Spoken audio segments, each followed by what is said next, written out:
made, not necessarily... Mr Chairman. I call the Honourable Paula Bennett. Mr Chairman, I stand to speak to these votes that are wide-ranging at the moment on internal affairs, Māori development, Pacific peoples, sports and recreation statistics, treaty negotiations, women and arts and culture and heritage. Mr Speaker, I do stand up though right now and just say that one sees the changes we've made in Vote Māori affairs to turning it to Māori development. The actual progress that has been made in regional development with the business growth agenda and having the Minister of Māori Development working alongside of that. I actually stand and take umbrage with the last speech, Mr Chairman, where someone says there isn't evidence for funding for whānau ora. Well, how about the evidence of Māori being disproportionately in our jails? How about the evidence of Māori disproportionately doing poorly in our education systems, in our health sector where they have more health needs that are not identified, in our education sector where Māori are not doing as well? And if one stood up and wanted evidence, they would simply say that what has been being done in the past is simply not good enough for that population and what their needs are. And we do have to be brave and work differently with Māori and alongside of them, and them being stewards of what is best as far as their social and economic development. And so as part of this national-led government, I do stand beside our coalition partners with the Māori Party and with the Minister of Māori Development, and see that actually whānau ora is working, always as a new initiative, if you like, that is out there in the communities and working differently, needs to be worked alongside of and see the level of support and expertise.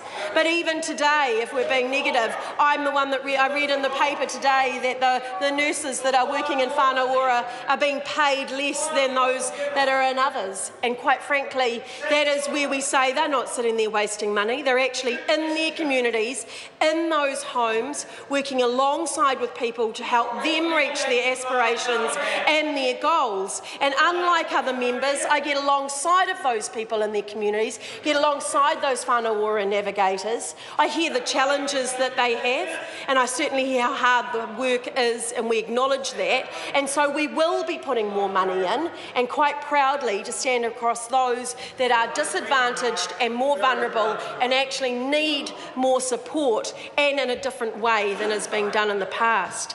I also want to touch on Vote Women's development as well, and certainly where that is at and what we're doing. We should be incredibly proud in this country. 64% of our university graduates are women, are female. When we look at actually the statistics of how they're going and how they are in education and the education system delivering for them, we can see the difference. I want to stand here and acknowledge the significant reduction of both women on benefit, so sole parents that are on benefit, that has gone down literally by tens of thousands. So that is women and their children actually being independent and having a better go at life than they would on a lifetime of welfare than they've been led in the past.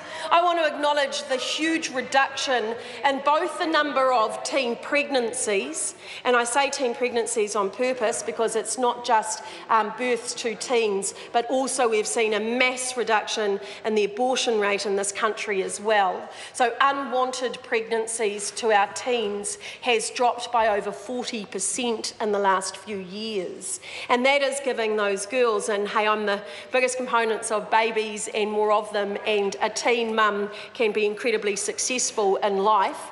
But equally we want them to have opportunities, and there is plenty of evidence that says that the best opportunity that you can give to a young woman is for her to be educated, for her to be in a stable home, in a warm environment, and to have some work experience behind her before she starts on a family.